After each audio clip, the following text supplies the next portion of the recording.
جمعیت علماء اسلام کا جو بنیادی ہدف ہے وہ فرقواریت کی نفی ہے۔ فرقواریت بہی معنی کہ اب ہم کسی کا اختلاف تو دور نہیں کر سکتے، لیکن اختلاف میں نرمی پیدا کرنا اور اس کے لیے مثبت رویوں کو اختیار کرنا یہ تو ہمارے بس میں ہو۔ اس وقت مسئلہ امن کا یہ شیعہ سنی ہے فرقواریت کے حوالے سے نہیں ہے جی۔ اس وقت اگر مسئلہ ہے تو یہ جو دوسرا ایک طالبان کا معاملہ یا جو بھی ان کا عنوان ہے، اب اس کے خلاف سوچنا یہ ہے جی کہ یہ تو کوئی لوکل ایشو بھی نہیں ہے، یہ ہے انٹرنیشنل ایشو۔ انٹرنیشنل ایشو پر کوئی مذہبی آدمی اگر اٹھتا ہے، بندوق اٹھاتا ہے، تو پھر تو یہ دہشت گرد ہوا، اس کے خلاف تو اسٹیٹ کو اٹھنا چاہیے۔ لیکن مجھے کہنی نہیں چاہیے، ہمیں تو اس ملک کے امن سے سروکار ہے۔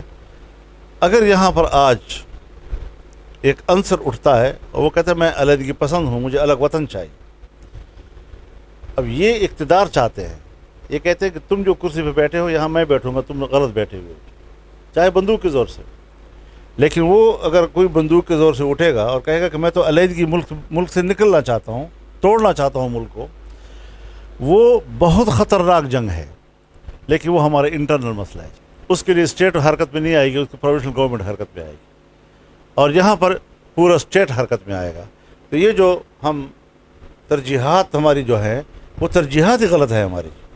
ہم نے آج تک یہ تعین نہیں کیا کہ اقتدار کی جنگ کون لڑ رہا ہے، نظریے کی جنگ کون لڑ رہا ہے، علیحدگی کی جنگ کون لڑ رہا ہے، اور اس میں ہم نے پرائرٹی طے کرنی ہے۔ تو یقیناً جہاں تک ہمارا تعلق ہے، اگر میری پارٹی پارلیمان میں ہے، ہم الیکشن لڑتے ہیں، تو ایک جمہوری رویہ ہے، ہمارے پاس ادارے ہیں، ہمیں جدوجہد کرنی چاہیے، محنت کرنی چاہیے، اور سیاسی طور پر ہمیں اوپر کی طرف جانا چاہیے، سفر کرنا چاہیے۔ تو ہم تو اسی راستے کے لوگ ہیں، اور اسی وجہ سے ہم زیر عتاب بھی ہیں کہ جی یہ جو صورتحال بن رہی ہے یہ ٹھیک نہیں بن رہی، اور اس پر ہم اپنے اسٹیٹ کے ساتھ کمیٹڈ ہیں۔ ہم نے حلف اٹھائے ہیں پارلیمنٹ کے اندر، بار بار حلف اٹھائے ہیں، اسی آئین کے حلف اٹھائے ہیں، ہم اپنے حلف پر قائم ہیں۔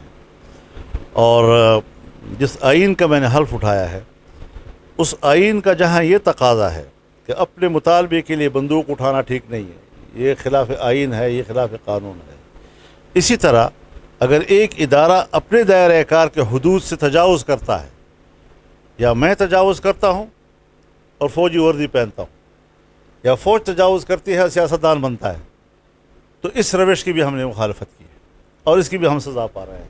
تو ہم تو دونوں طرف سے مارے جا رہے ہیں نا، لہذا ہمارے لیے دعا کریں، ہم بڑی مشکل پگڈنڈی پہ سفر کر رہے ہیں، لیکن ہم سمجھتے ہیں کہ ہم صحیح راستے پہ ہیں، ہم نے صحیح موقف لیا ہوا ہے، ہم نے کسی کے ساتھ دشمنی نہیں کی، ہم نے وطن کے ساتھ وفاداری کی، اور اسی روش کی بنیاد پر ہمیں آگے بڑھنا ہے۔ تو رابطہ ہی ہمارا ختم کر دیا۔ میں گاؤں میں جاتا تھا، میرا پورا ڈیرہ اسماعیل خان اور ٹانگ کا کوئی ایک گاؤں ایسا نہیں ہوگا جیسے میں پہنچاؤں جی۔ تو آج یہ صورتحال ہے کہ ہم گھر سے باہر نہیں نکل سکتے جی۔ کیوں؟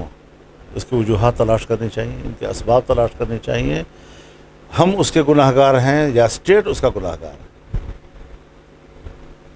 اس کا جائزہ لینا چاہیے، ہمیں حقیقت پسندانہ بنیادوں پر اس پر غور کرنا چاہیے، اور پھر جا کر ہم بیٹھے اس بات پر کہ بھئی مشکل کہاں سے ہے جی، اور مشکل کے جو عناصر ہیں اس کا جو تعین آپ نے کیا ہے کہ واقعی وہ عناصر ہے، یا ہم غلط عناصر کو چن کے یہ اسٹیٹ کو ان کے خلاف جو ہے متحرک کر رہے ہیں۔ تو یہ ساری وہ چیزیں ہیں جو قابل بحث ہیں، ڈیبیٹیبل ہیں،